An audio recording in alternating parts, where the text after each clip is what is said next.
It's not just an ordinary Tuesday. Welcome to Terrier Tuesdays, the show where you can get to know some of Boston University's best and brightest student athletes.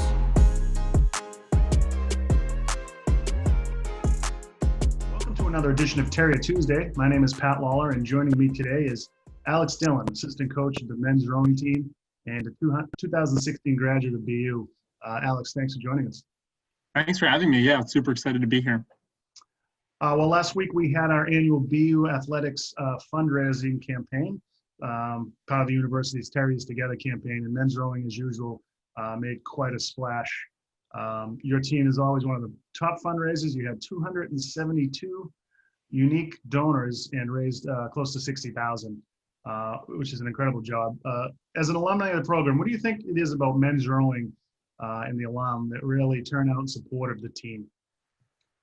Yeah, I mean, I think it definitely helps that we're probably one of the bigger teams, through the ages, and we've been around for a while. But I think, we all just sort of are still tied in together. I mean, I crossed paths with probably about 100 guys, that did row for 4 years. So, that sort of compounds, and then we all stay in touch. We all see each other, and I think we're just really, keeping that connection to the boathouse, to the river, just as, kind of kept everyone really involved, so that when the time is, we're called upon to, step forth and fundraise a bit, we all step up and do it.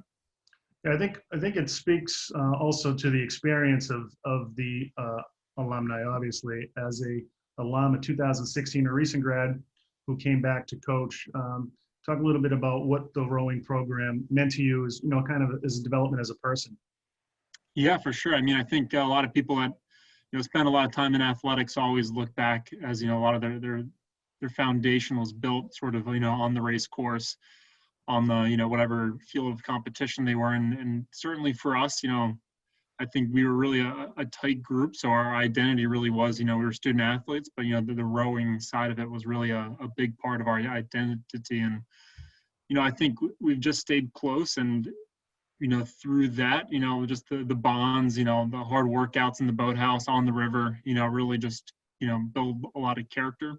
And, you're in a boat with 8 other people, and, the teamwork side of things, really is critical, because you're all literally in the same boat. But, it really just it meant everything to me. Rowing for my 4 years as a part of our program means a lot to be back. And, I know I share that sentiment with a lot of our alumni that, we look back at college, and really rowing probably comes up first. And, what our social circles were all, tied back to the boathouse more or less. And it's just, we all had a unique experience, and really just a wonderful time. It's amazing. You guys had 272 unique donors.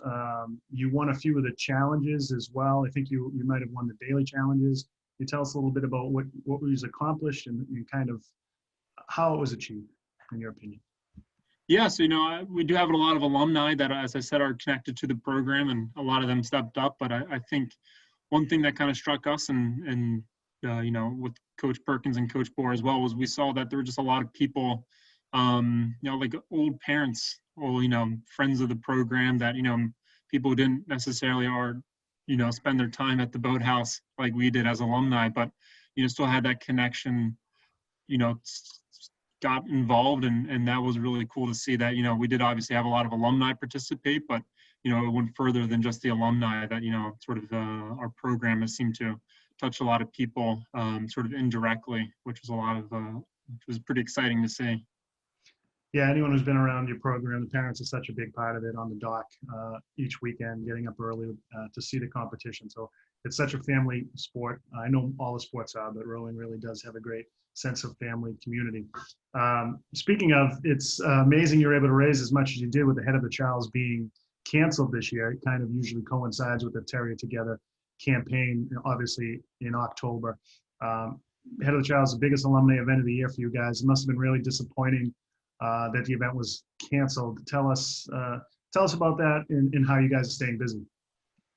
Yeah, that's it's the pinnacle of our fall, as everyone in the rowing world descends upon Boston for the third weekend in October, and it's really it's the homecoming for our men's rowing program, and also, for the women's programs as well. That, we have the big alumni reception on Saturday, and it's just packed to the boathouse. It's a lot of fun.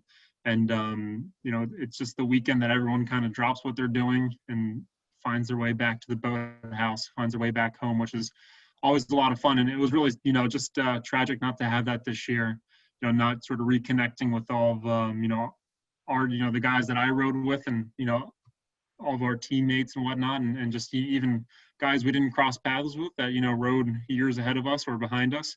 It is, the highlight of the fall for everybody who does make it back. And, this year we were just really excited to find a way to connect and keep that bond, being virtual. Hold on 1 second. Motion detectors. Yeah, timed out here. But, it was great that we were still able to connect, with the Terrier Together Challenge, and, keep that bond. And, I think it was great that it coincided with the Head of the Charles Week, because we sort of, had some town halls that we were like, usually we'd be meeting up right now and, having fun together, but, we still need to sort of kind of plan for the future. And hopefully a year from now, we're back in town celebrating, the program, and obviously what is a great weekend of racing. Speaking of the future, it's hard to believe, but the fall is coming to a close. Beginning of winter's right around the corner.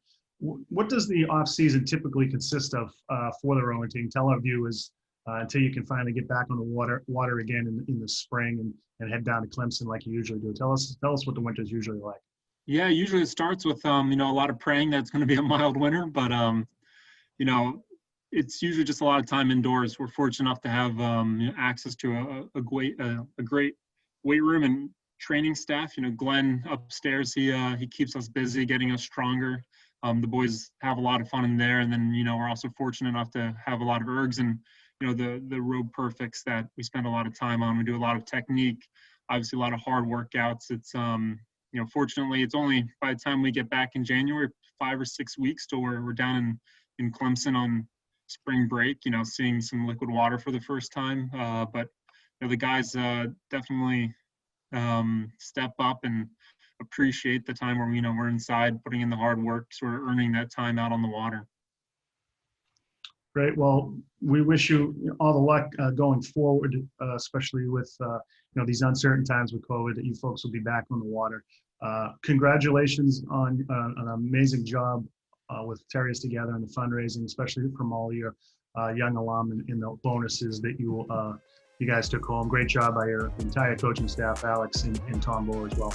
So thanks for joining us on this edition of Terrier Tuesday. Again, stay safe, and we will talk to you soon. Thanks, Alex. Thanks, Tom. Thanks for tuning in to Terrier Tuesdays. Give us a follow on our social media accounts at BU Athletics on Twitter and Instagram for more content.